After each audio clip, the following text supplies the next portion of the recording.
정말 반갑습니다. 예,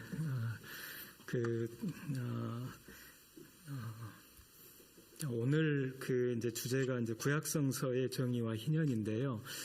희년에 대해서 혹시 이제 생소하신 분들이 계실 수 있어서 제가 간단하게 먼저 설명을 하고 이렇게 말씀을 드리도록 하겠습니다. 예수님께서 이제 누가복음 4장 18, 19절에 보면 나사렛 회당에서 이렇게 서셨을 때 선지자 이사야의 글 이제 61장 1, 2절을 찾아서 읽으십니다. 주의 성령이 내게 임하셨으니 이는 가난한 자에게 복음을 전하게 하시려고 내게 기름을 부으시고 나를 보내사 포로된 자에게 자유를 눈먼 자에게 다시 보게 함을 전파하며 눌린 자를 자유롭게 하고 주의 은혜의 해를 전파하게 하려 하심이라. 이렇게 이제 읽으시고 이 글이 오늘날 너희 귀에 응하였다, 이루어졌다. 이렇게 이제 선언을 하셨습니다. 근데 여기 자세히 보면 주의 성령께서 그 위에 임하신 메시아 그리스도의 핵심 사역이 가난한 자에게 복음을 전하는 것으로 나오죠. 근데 그 가난한 자에게 복음을 전하게 하시려고 그렇게 돼 있고 18절에 그 19절에는 주의 은혜의 해를 전파하게 하려 하심이라 이렇게 돼 있거든요. 그러니까 가난한 자에게 복음을, 근데 그 복음이 뭐냐? 주의 은혜의 해라는 것이죠. 근데 이제 주의 은혜의 해는 안식년과 희년입니다. 이 둘을 통칭해서 넓은 의미의 희년이라고도 해서 간단하게 희년이라고도 표현하거든요. 그래서 예수님이 선포하신 복음은 바로 희년의 복음이라는 걸 알 수가 있습니다. 희년의 복음. 희년의 복음을 가난한 자에게 전하게 하시려고 성령께서 그 위에 임하신 것이죠. 그런데 그 동일한 누가복음 4장의 마지막 부분 43절을 보면 예수님께서 이렇게 말씀하세요. 내가 다른 동네들에서도 하나님의 나라 복음을 전하여야 하리니 나는 이 일로 보내심을 받았노라. 그런데 여기 보면 하나님 나라의 복음을 말씀하시거든요. 자, 그럼 이거 정리하면 어떻게 됩니까? 동일한 누가복음 4장에서 18, 19절에서는 주의 은혜의 해, 즉 희년의 복음을 전하신다고 하셨고 그 다음에 43절에서는 하나님의 나라 복음을 전한다고 하셨거든요. 그러면 이거 정리하면 이렇게 되는 겁니다. 그리스도께서 선포하신 희년의 복음은 이퀄 하나님 나라의 복음이라는 것이죠. 희년의 복음은 하나님 나라의 복음이다. 그럼 다시 이걸 하나로 묶으면 어떻게 되겠습니까? 그리스도께서 선포하신 복음은 희년의 하나님 나라 복음인 것이죠. 희년의 하나님 나라 복음. 예수님께서 바로 우리에게 희년의 하나님 나라 복음을 이제 전하신 것입니다. 그런데 그럼 어떻게 우리에게 그렇게 전하셨는가 이렇게 할 때 안식일, 안식년, 희년 이 세 가지는 하나로 이렇게 통일되어 있는 그런 규례입니다. 안식일은 제7일이죠. 이때는 이제 모든 일을 쉬고 사람과 육축까지 다 쉽니다. 그리고 이제 안식년은 제7년이죠. 제7년 안식년에는 두 가지 핵심 규례가 있죠. 한 해 동안 농사를 짓지 않고 땅을 쉬게 해야 합니다. 토지 안식. 그리고 두 번째는 모든 가난한 사람이 진 빚을 탕감해 줘야 됩니다. 부채 탕감. 제7년 안식년이 되면 토지 안식과 부채 탕감 이게 이루어집니다. 그러면 이제 제50년 희년은 바로 이제 77에 49에서 제7 안식년이 49년이고 그 이듬해 제50년 희년이 되면 5가지가 이루어지는데 그 중에 첫 번째는 안식년과 똑같이 한 해 동안 농사를 짓지 않고 땅을 쉬게 합니다. 토지 안식입니다. 그리고 이어지는 나머지 4개는 모두 가난한 사람들과 깊은 관련이 있습니다. 가난 때문에 땅을 잃고 집을 잃고 자유를 잃고 가족을 잃은 그 가난한 사람들이 희년이 되면 토지를 회복하고 주택을 회복하고 자유를 회복하고 가족을 회복합니다. 그래서 희년의 5대 규정은 토지 안식, 토지 회복, 주택 회복, 자유 회복, 가족 회복 이렇게 되는 것입니다. 그런데 이 안식일, 안식년, 희년은 모두 7이라는 숫자를 주기로 해가지고 이렇게 나타날 뿐만 아니라 그 핵심 내용이 자유와 안식이라는 공통점을 갖고 있어요. 자유와 안식, 안식일, 안식년, 희년 모두 자유 그리고 안식. 그래서 이 셋을 하나로 묶어서 안식일 관련법이라고 그렇게 이제 이야기를 합니다. 그런데 이 안식년, 희년 이때에는 아주 중요한 규례가 그 안에 특히 레위기 25장 희년 규례에 이런 내용이 있어요. 무르는 자, 속량자. 그러니까 그 가난한 사람의 가까운 친족 중에 경제적으로 여유가 있는 보아스와 같이 경제적으로 유력한 그런 사람은 반드시 자기 가난한 친족을 위해서 대신 값을 지불하고 그 가난한 친족이 잃어버린 토지와 자유를 되찾아줘야 했습니다. 그래서 그 가까운 친족, 가까울 근자를 써서 근족이라고 하고요. 히브리어로는 고엘이라고 합니다. 고엘. 이 고엘, 근족은 자기 손해를 무릅쓰고 자기가 대신 값을 지불하고 그 가난한 사람이 잃어버린 땅을 되사서 그 땅을 그 가난한 사람에게 되돌려주고 그리고 그 가난한 사람이 부잣집에 머슴으로 아주 오랫동안 몇 년간 이렇게 팔려가게 되면 대신 속전을 지불하고 이 근족이 대신 속전을 값을 지불하고 그 가난한 사람을 머슴살이에서 해방시킵니다. 이걸 가리켜서 속량이라고 합니다. 그래서 이 가까운 친족, 근족, 고엘이 수행하는 이것을 땅 무르기 사람 속량이라고 하는데 이 가난한 사람의 입장에서는 아직 희년이 되려면 아주 한참 몇 년이 남았어요. 희년이 되어야 토지도 회복하고 자유도 회복하고 하는데 근데 희년이 되기 아주 한참 몇 년이 남은 이 시점인데도 불구하고 가까운 친족이 대신값을 지불해서 땅을 물러주고 자유를 이렇게 회복시켜주면 속량해주면 그 시점이 이 가난한 사람 입장에서는 희년이 선포된 것과 똑같죠. 왜냐하면 자유와 토지를 회복하니까요. 바로 그렇게 예수님께서 우리에게 안식년과 희년을 선포해 주신 것입니다. 그러니까 예수님이 이제 십자가에서 자신의 목숨값을 지불하셨죠. 예수님이 우리의 가까운 친족 고엘이 되어주셔서 우리를 위해서 대신값을 지불하셨어요. 그게 바로 십자가의 보혈입니다. 예수님의 생명값을 대신 지불하시고 그리고 우리에게 회복시켜주신 토지와 자유가 있습니다. 우리에게 회복시켜주신 토지가 바로 하나님 나라의 기업이죠. 그리고 우리에게 회복시켜주신 자유가 죄와 마귀와 사망의 종로로부터 해방되는 자유를 우리에게 회복시켜주신 것이죠. 그래서 예수님이 십자가상에서 그렇게 우리를 위해서 우리의 근족으로서 고엘로서 땅을 물러주시고 속량을 해 주셨기 때문에 이제 우리가 그 희년을 누릴 수 있게 되는 것입니다. 또한 안식년 역시 제7년 안식년이 되면 아까 부채를 탕감한다고 했습니다. 비탕감이죠. 근데 죄의 비탕감 이게 이제 이퀄 죄사함입니다. 그러니까 예수님께서는 십자가의 보혈로 우리의 죄의 빚을 탕감해 주시는 안식년을 우리에게 선포해 주신 것이죠. 바로 그렇게 예수님은 우리에게 안식년의 죄의 빚 탕감 그리고 희년의 땅과 자유의 회복 즉 하나님 나라 기업과 죄와 마귀와 사망의 종로에서 해방되는 자유 이 토지와 자유를 우리에게 회복시켜 주시는 희년을 우리에게 선포해 주신 것입니다. 그래서 이 안식년과 희년을 이게 합해서 주의 은혜회인 것이죠. 그래서 예수님께서 우리 가난한 자에게 복음을 전하실 때 바로 주의 은혜회 즉 안식년과 희년을 우리에게 선포해 주셨다는 의미가 바로 그 의미인 것입니다. 그런데 여기서 이제 한 가지 더 깊이 들어가야 되는데 그리스도께서 선포하신 이 희년의 하나님 나라 이 희년의 하나님 나라에는 양극성이 있어요. 양극성. 그래서 이제 하워드 스나이더라는 신학자가 하나님 나라의 모델이라는 책에서 잘 설명을 했는데, 그 양극성은 하나님의 나라는 영적이면서 동시에 물질적이라는 것입니다. 또한 하나님의 나라는 천상적이면서 동시에 지상적이고, 하나님의 나라는 내세적이면서 동시에 현세적이고, 하나님의 나라는 급진적이면서 동시에 점진적이고, 하나님의 나라는 교회이면서 동시에 교회가 아니다.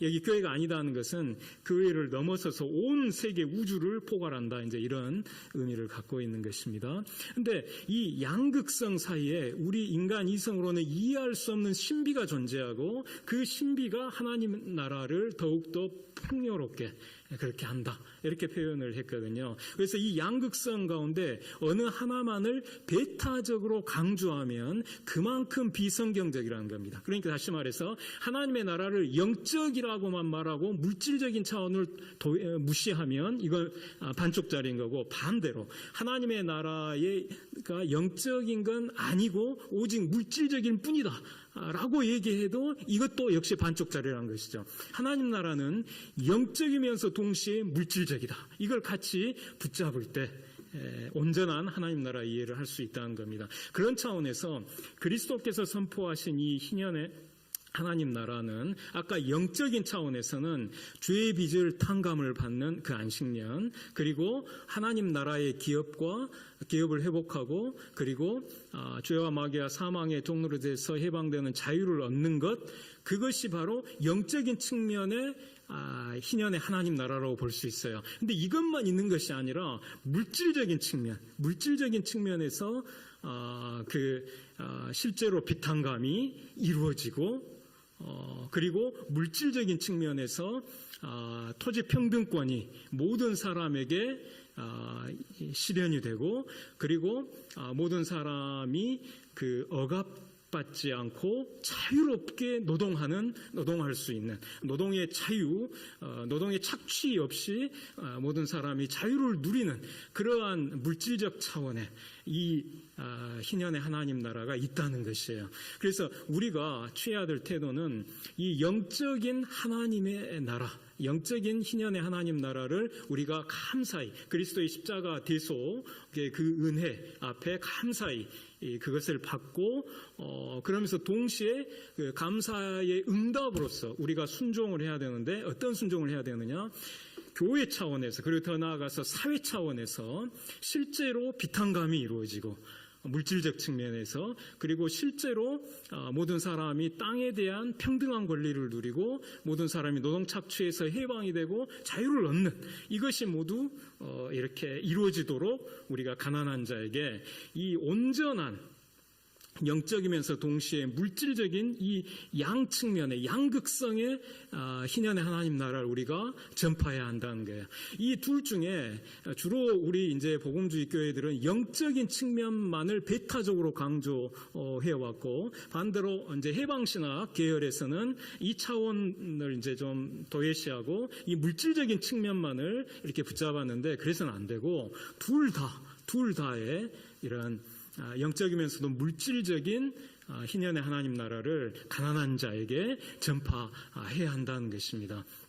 바로 이제 이런 희년에 대한 이해를 이제 두고 오늘 이제 여러분 그 발제문을 이렇게 보시면, 여기 이제 21세기 한국 사회는 부동산 가격이 폭등하고 부동산 소유가 양극화되면서 빈부 양극화의 문제가 아주 심각한 상황입니다. 그 와중에 주택과 상가의 전월세 가격이 폭등하면서 세입자 서민의 고통은 날이 갈수록 더해지고 있습니다. 뿐만 아니라 아르바이트 노동, 비정규직 노동, 플랫폼 노동이 확산되면서 불안정하고 낮은 임금 소득으로 노동자들이 큰 고통을 겪고 있어요. 그런데 이런 노동자들의 대부분이 또한 주택 세입자 서민이에요. 그래서 한편으로는 나날이 치솟는 주택 전월세 가격 때문에, 또 다른 한편으로는 너무나 낮은 임금과 소득 때문에 그 고통이 더욱 가중되고 있습니다. 예언자 이사야는 당시 유대 왕국의 부유한 권력자들을 향해 하나님의 말씀을 대언하면서 어찌하여 너희가 내 백성을 짓밟으며 가난한 자의 얼굴에 맷돌질 하느냐라고 규탄했어요. 여기 맷돌질이라고 하는 것은 맷돌의 아랫돌과 윗돌 사이에 곡식을 넣고 가는 것이죠. 그처럼 가난한 사람들을 그렇게 맷돌질을 하고 있다고 했는데, 지금 우리 시대의 가난한 이웃들이 그렇게 맷돌질을 당하고 있는 겁니다. 가난한 이웃들을 그 사이에 넣고 있는 맷돌의 아랫돌은 바로 높은 전월세죠. 그리고 맷돌의 윗돌은 낮은 임금입니다.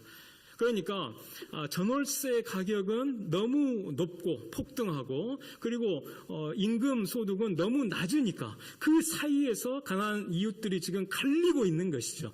이것이 지금 우리 시대의 반희년적인 참상인 것입니다. 불의한 참상. 특히 이 문제는 청년에게 집중되어 있기 때문에 이런 형편에 있는 청년들은 미래에 어떤 희망도 가질 수 없게 되고, 그래서 결혼도 포기하고 출산도 아예 포기하게 됩니다. 그래서 인구 절벽과 인구 감소를 초래하고, 그 결과 지금 한국 사회의 미래가 아주 암담하게 되어 있습니다. 또한 이 문제는 비정규직 노동자의 3분의 2가 여성이에요. 3분의 2가 여성.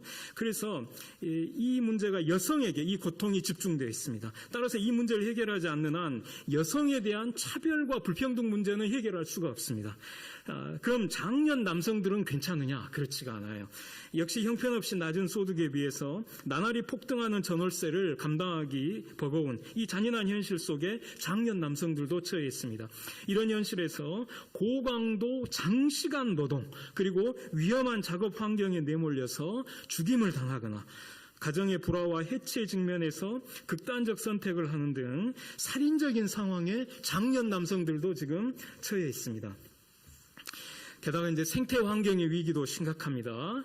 지난 몇 해 동안 전 세계를 강타한 코비드-19 이 팬데믹의 원인 중 하나로 인간의 무분별한 개발과 동물 서식지 파괴가 지목되고 있죠. 그리고 구제역, 조류독감 등 동물 전염병이 거의 해마다 우리 한국에서 창궐 하고 있습니다. 또한 일본 후쿠시마 원전 사고처럼 한국도 지진에 의한 핵발전소 방사능의 누출 위험이 항상 상존하고 있어요. 게다가 이제 봄에는 가뭄이 매해 해마다 계속되고 있고, 여름에는 폭염과 집중호우가 심해지고 있는데, 이 문제는 전 세계적인 기후위기 문제와 맞물려 있습니다. 한국은 세계 기후위기의 주범 국가 가운데 하나고, 기후위기로 받는 피해도 세계 평균보다 더 큽니다. 이처럼 사회와 자연 모두 참담하고 위험한 한국의 상황에서 세상의 소금과 빛으로 부름받은 한국교회는 그 역할을 제대로 하지 못하고 있어요. 그 중요한 이유 가운데 하나로 바로 성경의 정의에 대한 이해가 편협하기 때문입니다. 한국교회 많은 그리스도인들이 성경의 정의를 생각할 때 이신칭의, 이신득의로 표현되는, 그러니까 믿음으로 말미암는 믿음으로 말미암는 이거 하나만을 생각하는 경향이 커요. 그래서 성경에서 시종일관 강조하는 순종, 행함, 그 순종의 중요성을 간과할 뿐만 아니라 이웃과의 관계, 그리고 피조 자연과의 관계에서 실현돼야 할 정의를 무시하는 우를 범하기 쉽습니다. 그 결과 우리 그리스도교 신앙이 원래 갖고 있던 그 실천성, 공동체성, 책임성, 이것이 모두 약화된 채 지나치게 이 신앙이 내면화되고 개인화되는 그런 폐단을 낳고 있습니다. 따라서 이런 문제를 극복하고 한국교회 그리스도인들이 세상의 소금과 빛답게 그 책임을 제대로 감당하기 위해서는 무엇보다도 먼저 성경의 정의에 대한 온전한 이해를 해야 합니다. 그런데 성경의 정의를 가장 잘 드러내고 있는 것이 바로 구약성경의 희년입니다. 이런 관점에서 구약성경의 이제 정의와 희년을 우리가 이제 상고해 보고자 하는 것입니다.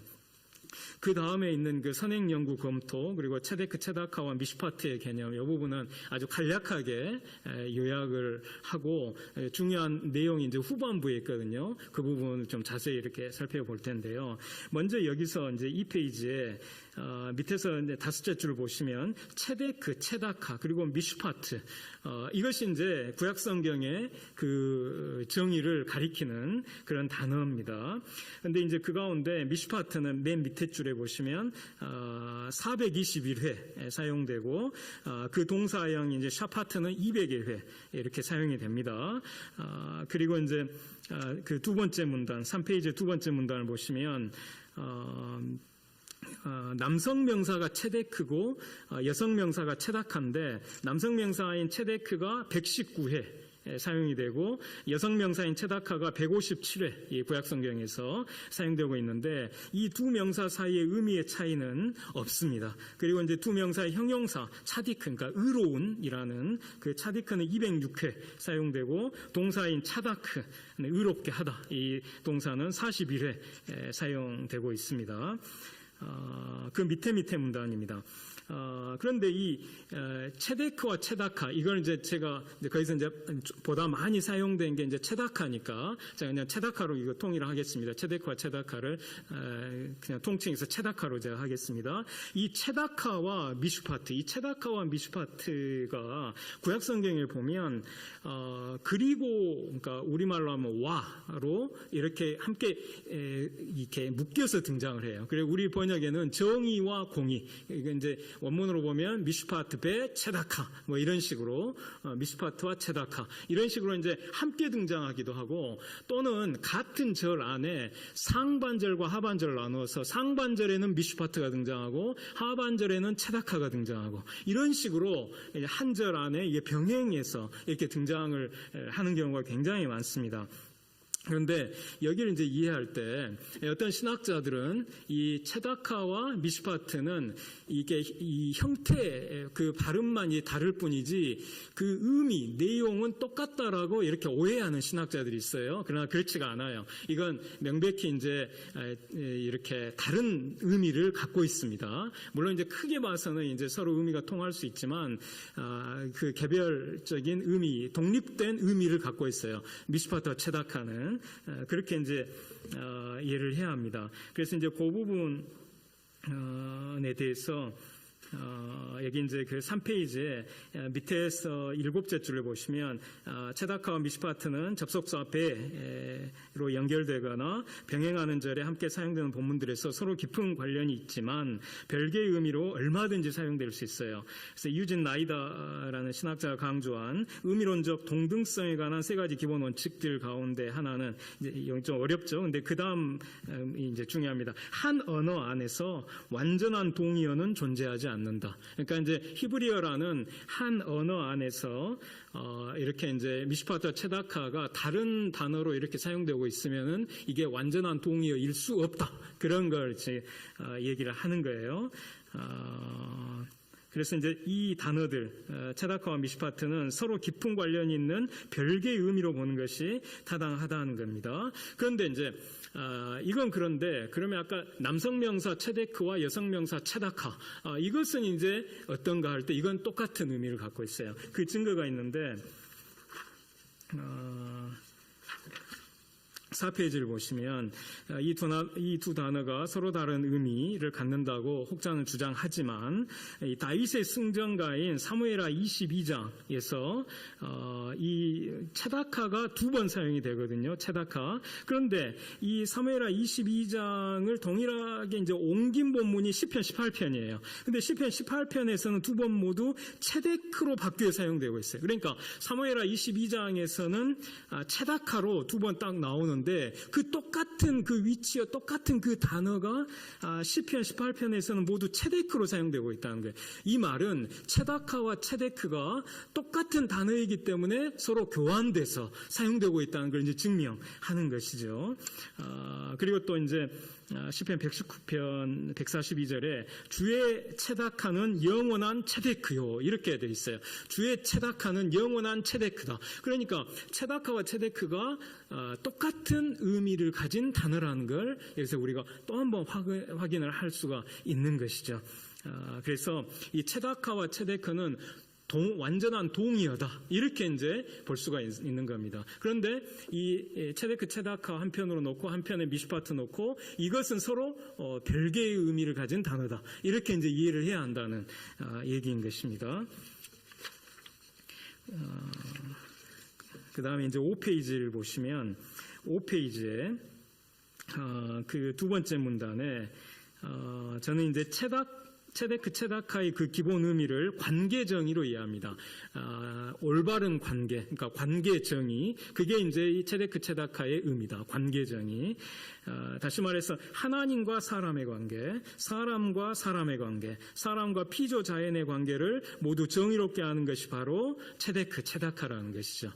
지금 이제 미슈파트는 좀 다시 이제 설명을 할 텐데요. 지금 이 체다카, 체데크에 대해서는 관계정의, 하나님과 사람, 사람과 사람, 사람과 피조 자연 사이의 그 관계를 모두 정의롭게 하는 게 바로 체데크, 체다카의 의미다라는 것입니다. 그리고 이제 미슈파트의 의미는 사법정의로 이해합니다. 사법정의, 정의로운 재판, 사법정의, 이게 미슈파트라는 거예요. 미슈파트에는 대표적으로 법도, 재판, 판결, 권리, 정의 이런 뜻이 있는데, 이런 의미들을 하나로 묶어 표현하면 미슈파트는 법도에 근거하여 재판을 하고 판결을 내림으로써 억울한 자의 권리를 되찾아주고 정의를 실현하는 것이기 때문에 한마디로 미슈파트는 사법정의라고 할 수가 있는 거예요. 그러니까 이런 여러 가지로 미슈파트의 의미를 이렇게 설명을 하는데, 그걸 하나로 꿰는 그게 뭐냐? 그게 사법정의라는 겁니다. 사법정의. 그래서 체데크, 체다카는 관계정의, 그리고 미슈파트는 사법정의, 이렇게 이제 이해하시면 쉽습니다. 그 밑에 문단입니다. 또한 이렇게 이제 기본 의미를 명료하게 정리하면 이 단어들 사이의 상호관계를 명확하게 인식할 수 있는 장점이 있어요. 그 상호관계란 체데크, 체다카의 기본 의미인 이 관계정의는 지향하는 목적이고, 그리고 미슈파트의 기본 의미인 이 사법정의는 그 목적을 이루기 위한 최후의 수단이라는 겁니다. 목적과 수단. 그러니까 체데크, 체다카가 관계정의로서 목적이고, 미슈파트는 사법정의로서 그 목적을 이루기 위한 수단이다. 이렇게 이제 이해할 수 있는 겁니다. 그래서 시인은 하나님께 하나님의 정의, 체데크를 따라 자신을 재판하여 샤파트, 아까 미슈파트의 그 동사형이죠. 샤파트 해주시기를 이제 기도합니다. 이 체데크, 체다카는 미슈파트가 따라야 할 그 상위 원칙인 겁니다. 그리고 이제 6페이지로 넘어가셔서 6페이지 이제 위에서 둘째 줄입니다. 이처럼 이제 사법정의, 미슈파트는 그 자체로 목적이 아니고 관계정의, 즉 체데크, 체다카라는 이 관계정의라는 이 상위의 가치를 실현하기 위한 수단입니다.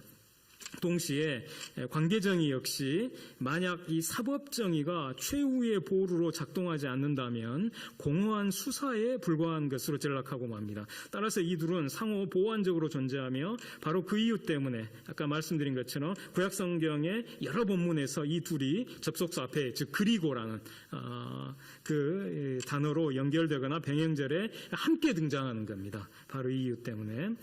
또 그 체데크에 대해 많은 경우 그 저스티스로 스페인어 성경을 번역을 하고 있어요.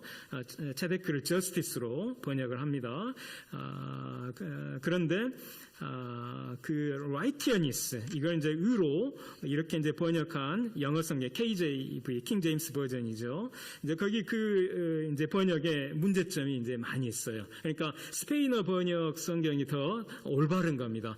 킹 제임스 버전이 이게 좀 그 문제가 있어요. 그러니까 체데크를 righteousness라고 이렇게 번역하면 이게 사람들이 이게 그냥 옳음, 착함, 뭐 이 정도로 생각하지, 호랑이 이빨과 같은 아주 예리한 칼날과 같은 이 정의, 저스티스라는 이 의미를 놓치게 된다는 거죠. 그래서 이제 그 문제를 스티븐 보스라는 이제 신학자가 잘 분석을 했고, 그래서 우리가 체데크를 저스티스로 이해하는 것이 타당합니다. 저스티스로, 그냥 righteousness 이렇게 이해할 게 아니라 저스티스로 이해하는 것이 좋습니다. 그리고 이제 7페이지를 보시면 7페이지에 이제 그 이사야서에서 이제 하나님의 정의에 대한 연구가 이제 집중적으로 이루어지는데 그 체데크 체다카를 중심으로 이사야서의 이신득의와 사회 정의의 이제 상관성을 연구한 그런 그 논문들이 있습니다. 근데 이사야서의 그 체데크 체다카는 사람의 그 행위의 의 그리고 하나님의 구원의 의 이 두 가지를 모두 의미를 하는데 그러니까 행위의 의와 구원의 의 이 둘은 배타적인 것이 아니라 병행하는 것이고 이사야서 전체를 통해서 선지자는 자신의 청중에게 임박한 하나님의 구원의 의를 바라보면서 동시에 거기에 부합하는 정의로운 공동체를 실현하라고 이제 권고하는 거예요. 여기서 이제 행위의 의는 사회 정의와 관련되고 구원의 의는 이신득의와 이신칭의와 이제 관련이 되는데 논리적으로 이신득의가 사회 정의보다 선행합니다. 먼저 우리가 믿음으로써 이제 의롭다함을 이제 받고 그리고 그 다음에 우리가 이제 사회 정의를 실천을 하게 되니까 선행합니다. 그러나 사회 정의가 그 중요성에서 결코 이신득의에 떨어지는 것이 아니죠. 그래서 우리는 이신득의에서 이신칭의에서 출발해서 사회 정의로 나아가야 하는 거예요. 이신칭의에서 여기서 머물지 말고 만족하지 말고 사회 정의까지 이렇게 나가야 된다. 이렇게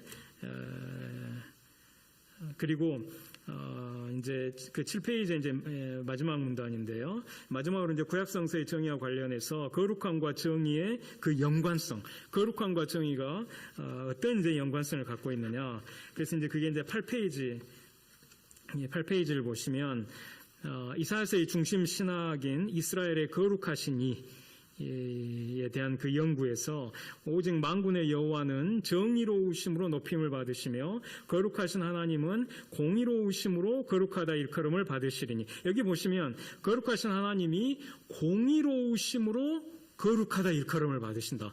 공의로우심으로 거룩하다 일컬음을 받으신다. 이렇게 이제 이사야 5장 16절이 기록하고 있죠. 그래서 하나님의 거룩하심은 하나님의 정의와 밀접하게 연관되어 있는 겁니다.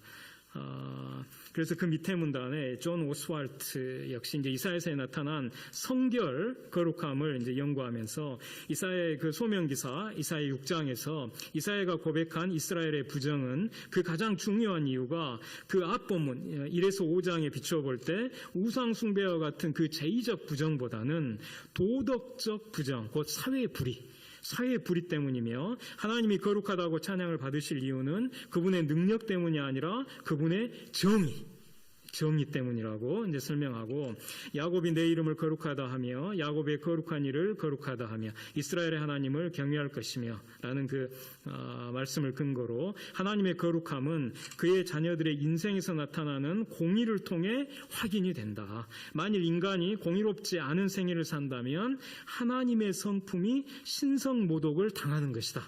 이제 이렇게 이제 강조를 하고 있습니다.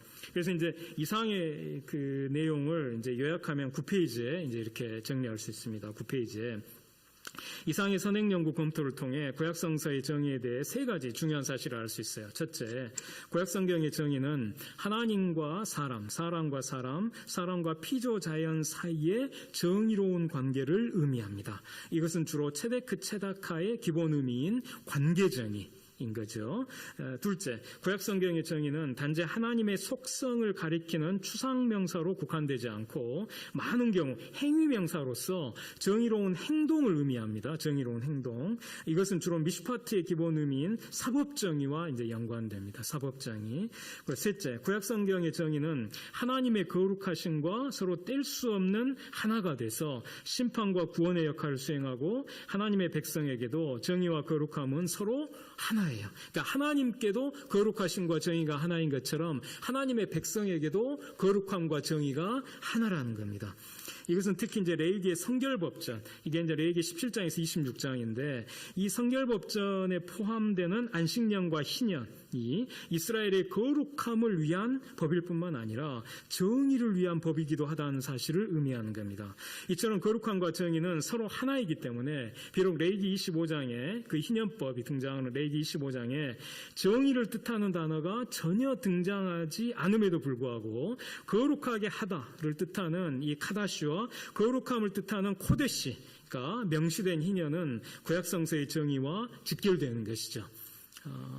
구약성서의 이 정의는 하나님이 사람에게 행하시는 정의, 그리고 사람이 하나님께 행하는 정의, 또 사람이 사람에게 행하는 정의, 사람이 피조자연에게 행하는 정의를 모두 가리킵니다. 그러니까 하나님이 사람에게, 사람이 하나님께, 또 사람이 사람에게, 사람이 자연에게, 그래서 이런 넓은 차원에서 구약성경의 정의를 이제 순서대로 하나씩 이제 보겠습니다. 먼저 하나님이 사람에게 행하시는 정의인데요. 하나님이 사람에게 행하시는 정의는 크게 네 가지로 나뉩니다. 통치하는 정의, 그리고 징벌하는 정의, 구원하는 정의, 용서하는 정의입니다. 이걸 가리켜서 각각 통치 정의, 징벌 정의, 구원 정의, 용서 정의, 이 넷으로 표현할 수 있습니다. 그래서 먼저 그 통치정의인데요. 통치정의는 하나님이 사람을 통치하시는 정의입니다. 하나님의 통치는 10페이지입니다. 하나님의 통치는 정의가 그 본질입니다. 정의로 번역된 두 단어 체데크와 미시파트는 하나님이 좌정하여 통치하시는 보좌의 기초예요. 그래서 하늘의 하나님의 정의를 선포합니다. 하나님의 오른손에는 정의가 충만합니다. 권능이 지극히 크신 하나님은 정의와 무한한 공의를 굽히지 않으십니다. 그리고 하나님은 공의로운 일들을 행하시며 억압당하는 모든 자를 위하여 정의로운 일들을 행하십니다. 이처럼 하나님은 정의와 공의를 사랑하십니다. 또 하나님이 세우시는 왕도 정의를 사랑하는데 그 왕은 바로 하나님의 아들 그리스도시죠. 이 하나님의 통치가 정의로운 통치라는 사실, 특히 희년 통치라는 사실이 구체적으로 잘 드러난 대표적인 본문이 바로 시편 146편입니다. 이 시에서 시인은 하나님의 통치를 찬양하는데 그 하나님의 통치는 영원히 진실함을 지키시며 억눌린 사람들을 위해 정의를 행하시며 줄인 자들에게 먹을 것을 주시는 것입니다. 또한 하나님의 통치는 여호와께서 갇힌 자들에게 자유를 주시고 맹인들의 눈을 여시며 비굴한 자들을 일으키시고 의인들을 사랑하시며 나그네들을 보호하시고 고아와 과부를 붙드시며 악인들의 길을 굽게 하시는 것입니다. 이와 같은 하나님의 통치에서 하나님은 억눌린 사람들을 위해 정의를 행하시며 의인들을 사랑하십니다. 따라서 이러한 하나님의 통치를 한마디로 정의로운 통치라고 할 수 있는 것이죠. 시간 관계상 그 다음은 이제 생략하겠습니다. 11쪽에 이제 징벌정의를 보시면 징벌정의는 하나님이 악인을 징벌하시는 정의입니다. 하나님은 정의로 악인을 징벌하십니다. 이 악인들은 대개 부유하고 힘이 있는 자들이죠. 그들은 탐심 때문에 가난하고 힘이 없는 사람들을 압제하고 착취합니다. 만약 그 악인들이 회개하지 않고 또 인간 통치자가 그 악인들을 징벌하지 않고 내버려 둘 때 하나님은 친히 개입하셔서 그 악인들을 징벌하십니다.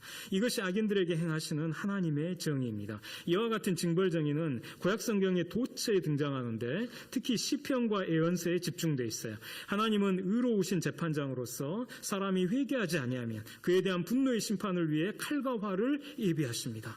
또 의로운 일을 좋아하시는 하나님은 악인과 폭력을 좋아하는 자를 미워하시고 그들을 그물과 불과 유황과 태우는 바람으로 심판하십니다. 그래서 예언자는 악인에게는 화가 있으리니 이는 그의 손으로 행한 대로 그가 보응을 받을 것이라는 말씀을 선포하는 것이죠. 다음으로 이제 구원정의인데요. 구원정의는 하나님이 의인을 구원하시는 정의입니다. 하나님은 정의로 의인을 구원하십니다. 이 의인들은 대개 가난하고 힘이 없는 자들이죠. 그래서 부유하고 힘 있는 자들에게 압제당하고 착취당하기 쉽습니다. 이와 같은 현실에서 하나님이 정의로 의인을 구원하신다는 것을 잘 아는 시인은 악한 원수들의 공격을 받았을 때 하나님의 정의로 자신을 인도해 주시기를 기도합니다.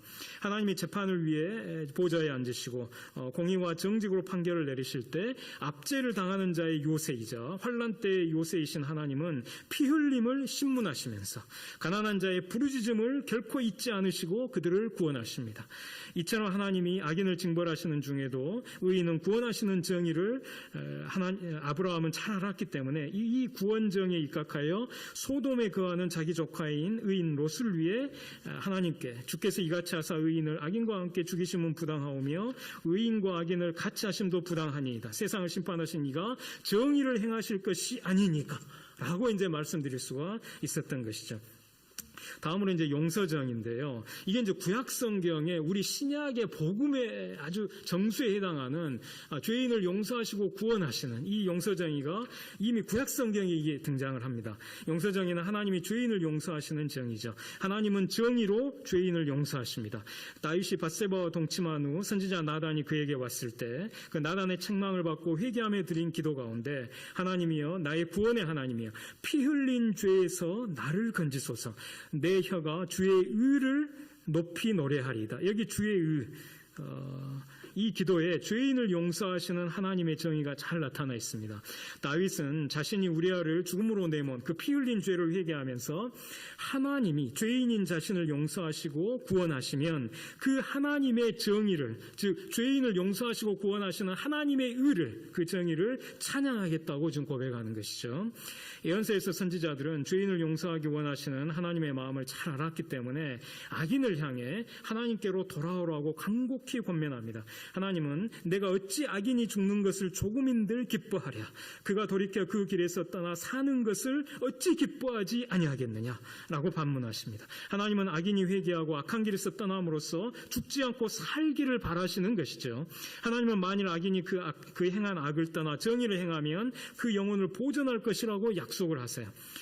한편 이 선지자들의 권면을 받는 이스라엘과 다윗의 경우는 회개하는 죄인에게 베푸시는 하나님의 용서 정의인데 비해 아직 회개하지 않은 죄인에게 일방적으로, 그러니까 아까 제가 지금까지 말씀드린 거 회개하는 죄인에게 대한 거였어요. 그런데 회개하지 않은 죄인에게 일방적으로 먼저 베푸시는 하나님의 용서 정의가 또 있어요. 하나님은 이스라엘을 향해 내가 네 허물을 빽빽한 구름같이 네 죄를 안개같이 없이 하였으니 너는 내게로 돌아오라. 내가 너를 구속하였음이냐. 이 선후 관계를 자세히 보시면 회개하지 않은 죄인들을 향해 하나님은 자신이 먼저 그들의 죄를 용서하시고 그들을 구속하셨으니 이제 하나님께 돌아오라고 말씀하신 것입니다. 이것은 놀라운 그 용서정의죠. 그런데 이 용서정의를 그리스도께서 십자가 대속의 죽음으로 이루셨습니다. 이사야 예언에 보면 여호와의 종이 자기 목숨을 속건제물로 드릴 것인데 이에 대해 하나님은 나의 의로운 종이 자기 지식으로 많은 사람을 의롭게 하며 또 그들의 죄악을 친히 담당하리로다 라고 말씀합니다. 이는 속건제물로 자기 목숨을 대신 드리시는 의로우신 종, 곧 그리스도를 아는 지식으로 많은 사람이 그 죄를 용서받고 의롭게 될 것이라는 뜻이죠. 모든 사람이 죄인입니다. 모든 인생이 하나님의 눈앞에 의롭지 않습니다. 그러나 그리스도의 대속으로 많은 사람이 그 죄를 용서받고 의롭게 될 수 있는 길이 열린 것이죠. 이처럼 하나님이 죄인을 용서하시는 정의는 죄인을 위해 대속하시는 정의, 곧 대속정의를 포함하는데 이 대속정의가 용서정의의 정수, 핵심이라고 할 수가 있는 것입니다. 그리고 이제 사람이 그러면 이제 지금까지는 하나님이 사람에게 행하시는 정의였는데 이제 거꾸로 사람이 하나님께 행하는 정의는 뭐냐? 구약 성경에서 사람이 하나님께 행하는 정의는 하나님을 믿는 정의, 하나님께 순종하는 정의, 하나님께 예배하는 정의, 이 세 가지가 있어요. 이를 간단히 줄여 신앙정의, 순종정의, 예배정의라고 할 수 있는데 하나씩 보면 먼저 신앙정의는 사람이 하나님을 믿는 정의입니다. 구약성경에서는 아브라함이 그 모범을 보여주죠. 이미 늙고 나이 많아 자식을 낳을 소망을 전혀 가질 수 없었지만 네 몸에서 날 자가 네 상속자가 되리라. 네 자손이 하늘의 뭇별처럼 셀 수 없이 많아지리라. 이렇게 말씀하신 하나님을 아브라함은 믿었어요. 그리고 하나님은 이 믿음을 그의 의로 여기셨습니다. 아브라함의 믿음은 사람이 생각하기에 불가능한 상황 속에서도 하나님이 약속하신 말씀이면 그대로 이루어지리라고 믿는 것입니다. 그리고 이런 믿음을 가진 사람은 자신의 길을 하나님께 맡기고 하나님을 의지하는데 하나님은 이런 사람의 의를 빛같이 나타내시며 그의 공의를 정오의 빛같이 하시는 것입니다. 그 다음에 두 번째는 순종정의. 이것은 사람이 하나님께 순종하는 정의예요. 구약성경에서 순종정의를 나타내는 대표적인 구절이 모세가 이스라엘 백성에게 한 바로 이 말입니다. 신명기 6장 25절. 우리가 그 명령하신 대로 이 모든 명령을 우리 하나님 여호와 앞에서 삼가 지키면 그것이 곧 우리의 의로움이니라. 사람이 하나님의 말씀에 순종하면 그 순종을 하나님은 그 사람의 의로 여겨주십니다. 그래서 구약성경에서 의인이란 하나님의 말씀에 순종하는 사람을 뜻합니다. 하나님은 이런 사람에게 하나님의 의를 따라, 그의 의를 따라 상을 주시며 갚아주십니다. 그런데 이런 사람의 순종은 믿음과 분리되지 않고 결합되어 있어요. 믿음과 순종이 하나인 것입니다. 그래서 이제 이 부분은 생략하겠습니다. 그다음에 세 번째 예배정의입니다. 예배정의는 사람이 하나님께 예배하는 정의예요. 구약성경에는 예배정의와 관련해서 정의의 제사라는 표현이 모두 3번 나옵니다. 제사, 예배를 나타내는데 정의의 제사라는 표현이 3번 나와요. 첫 번째는 스불론과 이사갈 지파가 백성들을 불러 산에 이르게 하고 그 산에서 정의의 제사를 드릴 것이라는 모세의 축복입니다. 여기서 정의의 제사는 이스라엘 백성이 이방 백성과 함께 하나님의 산에 올라가서 드리는 제사입니다. 그런데 이것은 말일에 마지막 날에 만방의 백성이 여호와의 산에 오르며 야곱의 하나님의 전에 이르러 하나님의 길을 배우고 그 길로 행하여 칼과 창을 쳐서 보습과 낫을 만들고 전쟁과 전쟁 연습까지 모두 그칠 것이라는 예언자들의 비전이 이제 있다 있어요. 두 번째는 이제 시인이 인생들에게 정의의 제사를 드리고 여호와를 의지하라고 권면하는 말씀입니다. 여기서 정의의 제사를 드리는 것은 그와 같은 뜻의 평행관계에 그 여호와를 의지하라는 게 있죠. 그래서 이제 정의의 제사를 드리는 것하고 여호와를 의지하는 게 이게 같은 겁니다. 그 본질입니다. 사람이나 재물이 아니라 오직 하나님만을 의지하면서 드리는 제사가 바로 정의의 제사인 것이죠. 세 번째는 다윗이 밧세바와 동침하고 그 남편 우리아를 계교를 써서 죽인 죄를 회개하면서 하나님이 기뻐하시는 정의의 제사를 언급하는데 문맥에서 이 정의의 제사는 하나님께서 구하시는 제사로서 바로 상한 심령, 상하고 통회하는 마음입니다. 예컨대 정의의 제사, 곧 정의로운 예배는 세계 만방의 백성들과 함께 하나님의 말씀을 배우고 함께 평화를 만들어가면서 하나님께 드리는 예배이고 또 사람이나 재물을 의지하지 않고 오직 하나님만을 의지하며 드리는 예배이고 마지막으로 자기 죄에 대해서는 상하고 통회하는 마음으로 드리는 예배입니다. 이렇게 예배하는 사람들에게 하나님의 의가, 정의가 주어질 것입니다. 그 다음에 이제 세 번째로 이제 사람이 사람에게 행하는 정의입니다. 사람이 사람에게 행하는 정의. 이것은 크게 사법정의와 경제정의로 나뉩니다. 그 가운데 경제정의는 세분화하면 토지정의, 주거정의, 대부정의, 노동정의, 매매정의, 구제정의로 다시 나눠요. 그럼 하나씩 보겠습니다. 먼저 사법정의인데요. 이건 정의로운 재판의 실행입니다. 재판할 때 불의를 행하지 않아야 하는데 그것은 곧 가난한 자의 편도 들지 않고 반대로 힘 있는 자의 편도 들지 않고 오직 정의로 재판하는 것입니다. 재판장들은 이스라엘 백성들 사이에 송사해서 쌍방간에 정의로 판결해야 하며 그들 중에 있는 타국인에게도 그렇게 정의로 판결해야 하고 재판은 하나님께 속한 것이므로 재판할 때 외모를 보지 말고 귀천을 차별 없이 듣고 사람의 낯을 두려워하지 말아야 합니다. 또한 재판장들은 사람을 외모로 보거나 뇌물을 받아 재판을 굽게 하지 말아야 하고 오직 정의만을 따라야 하고 정의로 사람을 재판해야 합니다. 재판장들은 사람들 사이에 시비가 생겨 재판을 청하면 의인은 의롭다 하고 악인은 정죄해야 합니다. 가난한 자와 고아를 위하여 재판하여 곤란한 자와 빈궁한 자에게 공의를 베풀고 가난한 자와 궁핍한 자를 구원하여 악인들의 손에서 건져내야 합니다. 통치자들도 재판에서 정의를 말해야 되고 또 올바르게 판결해야 합니다. 이제 그다음 이제 경제정의. 이것은 정의로운 경제의 실현입니다. 구약성경에서 이 경제정의에 관련된 핵심 본문이 바로 안식년과 희년의 법이 나오는 레위기 25장입니다.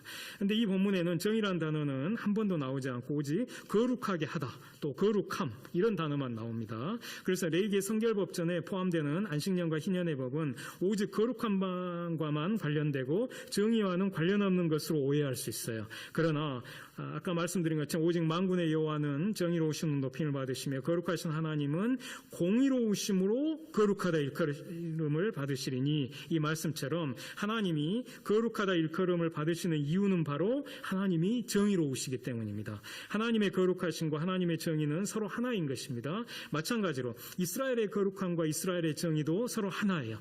그래서 안식년과 희년의 법은 거룩함을 위한 법일 뿐만 아니라 정의를 위한 법이기도 한 겁니다. 게다가 하나님의 법은 정의의 법이고 하나님의 말씀도 정의의 말씀입니다. 곧 하나님의 법은 모두 정의이고 하나님의 계명도 모두 정의입니다. 따라서 하나님의 법에 포함되는 안식년과 희년의 법 역시 정의의 법인 거죠. 안식년과 희년은 바로 하나님의 정의인 겁니다. 그런데 안식년과 희년에 담긴 하나님의 정의를 우리 시대에 실천하려 할 때 주의해야 할 게 있어요. 그것은 구약시대의 상황과 오늘날의 상황이 다르기 때문에 안식년과 희년의 법을 문자 그대로 우리 시대에 관철하려 하면 안 되고 그 법으로부터 원칙, 이게 이제 하나님의 뜻입니다. 그 법에 담아두신 하나님의 뜻, 법의 정신, 그 원칙을 도출해서 그 희년 원칙을 현대 상황에 맞게 적용, 실천해야 한다는 점입니다. 그럼 안식년과 희년의 법을 중심으로 이제 경제정의를 자세히 보면 먼저 토지정의입니다. 토지정의는 토지평등권의 실현이라는 뜻이에요. 하나님은 출애굽 이스라엘에게 약속의 땅에 들어가면 토지를 평등하게 분배하도록 명하셨고 그 토지평등 분배 상태가 50년마다 회복될 수 있도록 희년토지법을 주셨습니다. 희년토지법에 의하면 토지를 매매할 때 영원히 할 수 없고 오직 다가오는 다음 희년까지만 한시적으로 토지를 매매할 수 있고 따라서 희년이 오면 토지 매매의 계약 기간이 끝나기 때문에 토지는 그것을 매각한 판 사람에게 반환됩니다. 그리고 희년이 오기 전에 언제든지 토지를 매각한 사람 본인이나 그 가까운 친족에 의해 토지 무르기가 가능하고 만약 토지를 무르지 못하면 최후에는 희년의 토지를 되찾습니다. 이처럼 희년토지법은 토지 평등 분배 회복을 목표하고 있기 때문에 그 법에 담긴 원칙은 토지 평등권이라고 할 수 있는 거죠. 이 토지 평등권을 우리 시대에 실현하는 것이 바로 토지정의인 것입니다. 다음으로 이제 주거정의는 만민 주거권의 실현입니다. 희년주택법은 약속의 땅에 사는 이스라엘의 모든 지파, 성벽 없는 촌락에 거주하는 일반 지파, 또 성읍에 거주하는 레위 지파의 주거권뿐만 아니라 모든 지파의 주거권뿐만 아니라 나그네, 그러니까 성벽 있는 성 내에 거주하는 그 외국인, 그 나그네와 극빈자, 가난이 극심하여 땅과 집을 모두 팔고 결국 빈손으로 노숙 위기에 처한 그런 극빈자의 주거권도 보호합니다. 그런데 모든 지파와 나그네와 극빈자는 곧 그 땅에 사는 모든 사람을 뜻하죠. 따라서 모든 사람의 주거권을 보호하는 이 희년주택법에 담긴 원칙은 한마디로 만민 주거권이라고 할 수 있습니다. 이 만민 주거권 원칙을 우리 시대에 실현하는 것이 바로 주거정의인 것이죠. 세 번째로 이제 대부정의는 빈민 무이자 대부와 부채 탕감의 실천입니다. 그러니까 가난한 사람에게 이자 받지 말고 꾸어주고 꾸어준 후에 도저히 갚지 못할 형편에 처하면 제7년 안식년에 부채를 탕감해 줘라는 것이죠.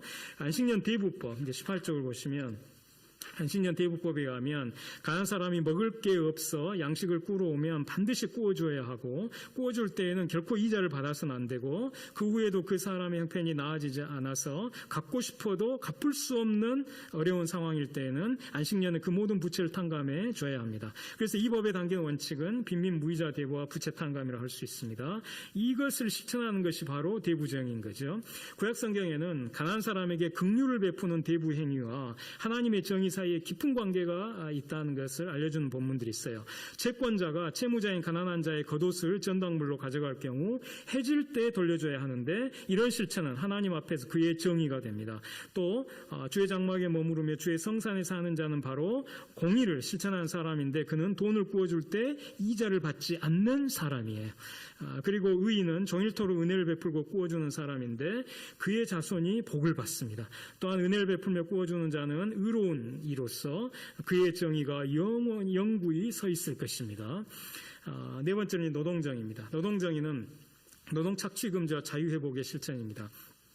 희년 노동법에 의하면 히브리 사람이 가난하게 되어 장기간 몸의 품, 일하는 데 드는 힘, 몸의 품이 즉 노동력이 팔리면 그를 결코 종으로 부려서는 안 되고 오직 머슴으로만 대할 수 있습니다. 또 머슴으로 대할 때에도 엄히 부려서는 안 되고 그 장기 고용 계약은 다가오는 희년까지만 한시적으로 할 수 있고 희년 전에 언제든지 그 머슴 본인이나 가까운 친족의 속량에 의해 자유를 되찾을 수 있고 그렇지 못하더라도 최후에는 희년이 오면 고용 계약 기간이 끝남으로 자유를 되찾습니다. 그래서 이 법에 담긴 원칙은 노동착취 금지와 자유 자유회복이고 이것을 돕는 실천이 바로 노동정의인 것입니다.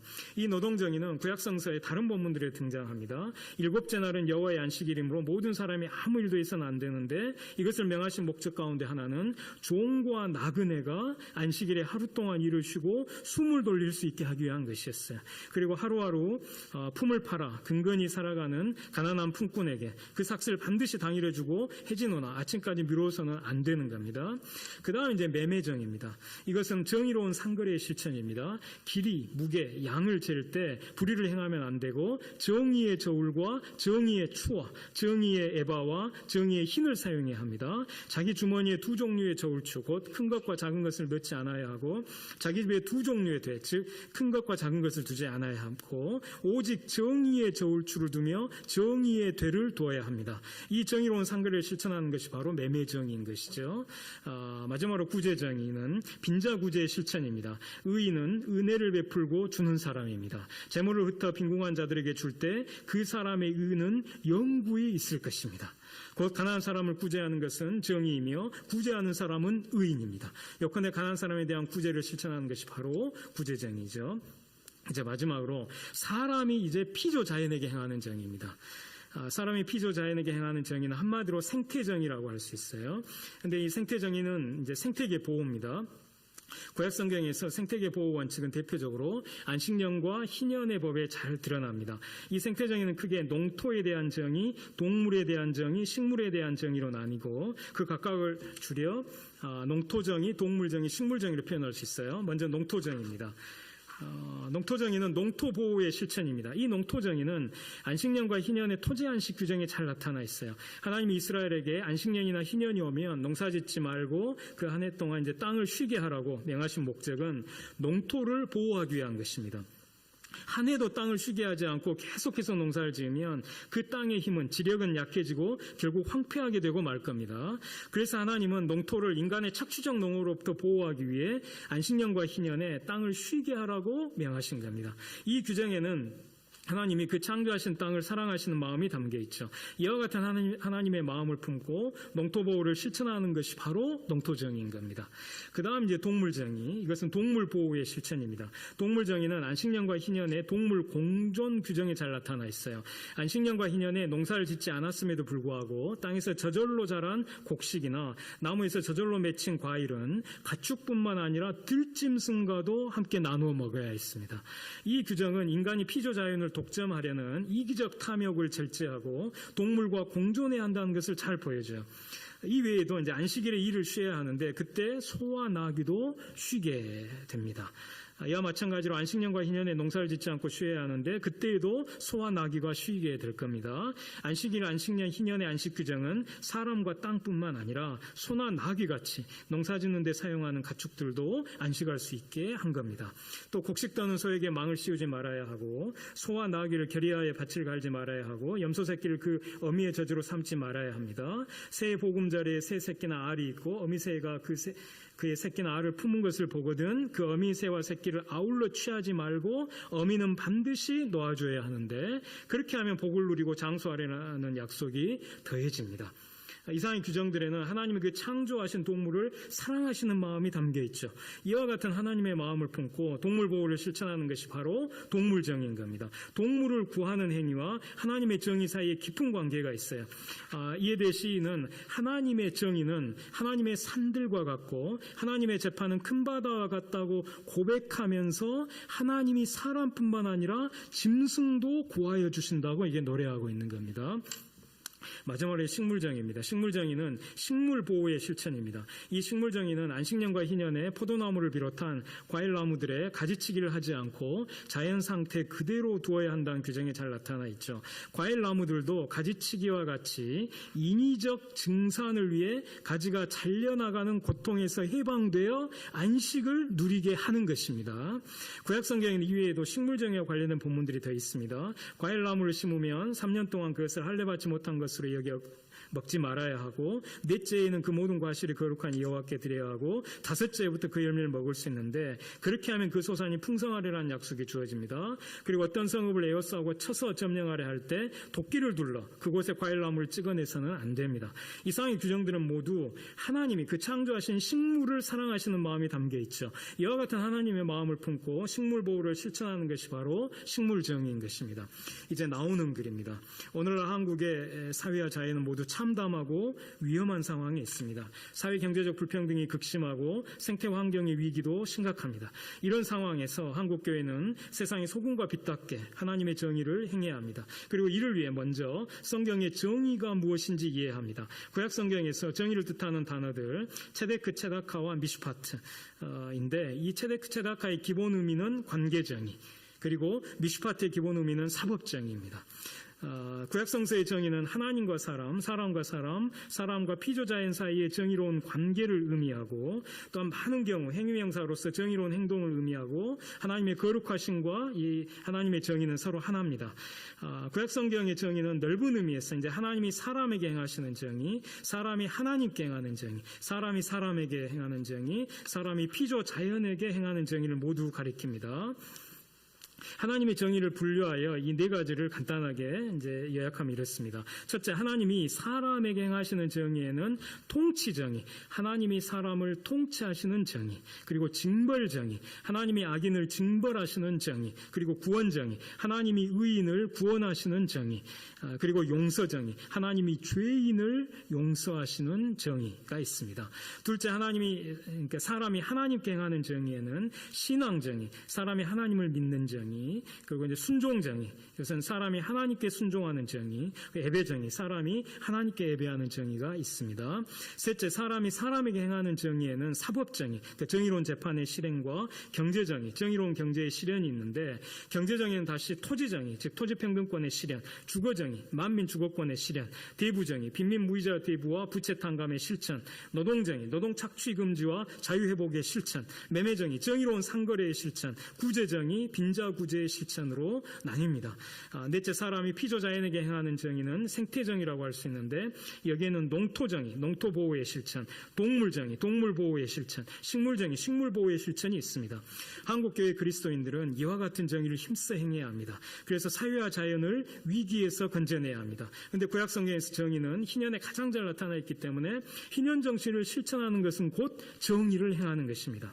안식년과 희년을 합하여 넓은 의미의 희년으로 통칭하는데, 이 넓은 의미의 희년에는 세 가지 관계가 회복됩니다. 바로 하나님과의 관계, 이웃과의 관계, 땅과의 관계입니다. 먼저 하나님과의 관계는 희년이 시작되는 속죄일에 속죄 제사를 드림으로써 회복됩니다. 다음으로 이웃과의 관계는 안식년에 가난한 이웃이 진 모든 부채를 탕감해주고, 희년에 가난한 이웃에게 그가 잃어버린 토지와 자유와 주택과 자유와 가족을 회복시켜줌으로써 회복됩니다. 마지막으로 땅과의 관계는 안식년과 희년의 토지를 안식하게 함으로써 회복이 됩니다. 그런데 이스라엘은 이 세 가지 관계가 모두 깨진 후에 멸망했습니다. 이스라엘은 온갖 우상을 숭배하여 하나님과의 관계를 깨뜨렸고, 가난한 사람들을 착취하여 이웃과의 관계를 깨뜨렸고, 탐욕 때문에 안식년과 희년에도 토지를 경작하여 토지의 안식을 가로막아 땅과의 관계를 깨뜨렸습니다. 이 세 관계를 모두 깨뜨린 후에 이스라엘은 전쟁이 일어나 평화를 잃고 멸망했습니다. 희년 정신을 실천하는 자, 곧 정의를 행하는 자는 복이 있습니다. 우리는 정의 가운데서 하나님의 얼굴을 뵙게 될 것입니다. 우리 목자이신 여호와는 우리 영혼을 소생시키시고 자기 이름을 위하여 우리를 정의의 길로 인도하십니다. 정의로 말미암아 산들이 백성에게 평화를 줍니다.